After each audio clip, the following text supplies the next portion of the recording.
రెండవ ప్రపంచ యుద్ధ గమనాన్ని మార్చేసింది బ్యాటిల్ ఆఫ్ స్టాలిన్గ్రాడ్.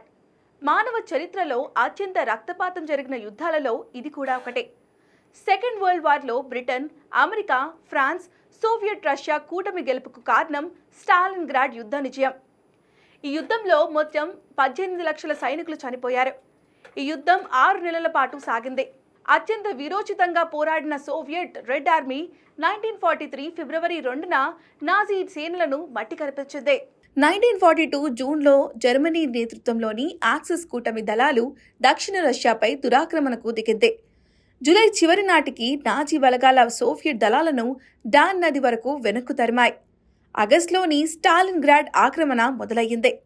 సోవియట్ ఓడిపోతే జర్మనీకి లొంగిపోవాల్సిందే. పైగా సైనిక శక్తిలో సోవియట్ రష్యా కంటే జర్మన్ బలగాలు చాలా మెరుగ్గా ఉన్నాయి. ఈ యుద్ధంలో జర్మన్ ఎయిర్ ఫోర్స్ కీలక పాత్ర పోషించింది.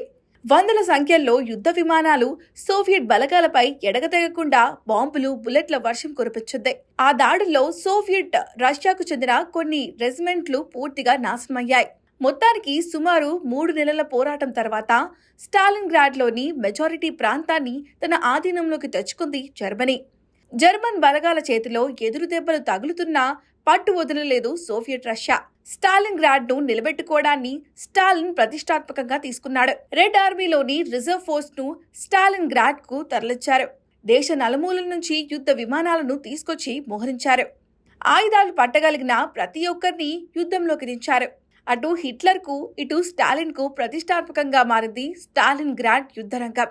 అప్పటి వరకు జర్మనీ దాడులను కాచుకుంటూ వచ్చిన సోవియట్ ఆర్మీ అత్యంత భయంకరంగా ఎదురుదాడి ప్రారంభించింది.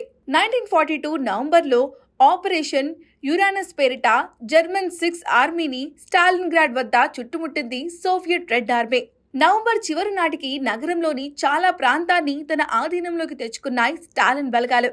యాక్సిస్ బలగాలను విడతీసి ఏకాకిని చేయడంలో సోవియట్ వార్ ప్లాన్ విజయవంతమైంది. స్టాలిన్గ్రాడ్ బయట లక్షల మంది జర్మనీ సైనికులను చుట్టుముట్టింది సోవియట్ రష్యా సైన్యం. వీరిని విడిపించేందుకు డిసెంబర్లో జర్మనీ చేపట్టిన ఆపరేషన్ వింటర్ స్టోమ్ విఫలమైంది. ఆపరేషన్ లిటిల్ షాట్రన్ పేరుతో యాక్సిస్ కూటమిలోని ఇటలీ, హంగేరీ బలగాలను ఓడించింది సోవియట్ రష్యా. మొత్తం మీద 1943 జనవరి నాటికి సోవియట్ బలగాలు పూర్తి ఆధిపత్యం సాధించాయి. కాగా జర్మన్ బలగాలు లొంగిపోయేందుకు హిట్లర్ అంగీకరించలేదు. చివరికి ఆయుధ సామాగ్రి, తిండి లేని జర్మన్ సైన్యం ఆ తర్వాత కొద్ది రోజులకే లొంగిపోయింది. దాంతో 1943 ఫిబ్రవరి 2న స్టాలిన్గ్రాడ్ యుద్ధం ముగిసేసింది. ఈ యుద్ధంలో సోవియట్ రష్యా వైపు 11 లక్షల మరణాలు సంభవించాయి. అందులో దాదాపు 5 లక్షల మంది సైనికులు ఉన్నారు. మరో 6,50,000 మందికి పైగా గాయపడ్డారు. ఇక జర్మనీ, దాని మిత్ర దేశాల దళాలు సుమారు 8 లక్షల మంది మరణించినట్లు అంచనా. అలాగే స్టాలిన్గ్రాడ్ నగరంలోని 40,000 మంది పౌరులు ఈ యుద్ధంలో మరణించినట్లు అంచనా.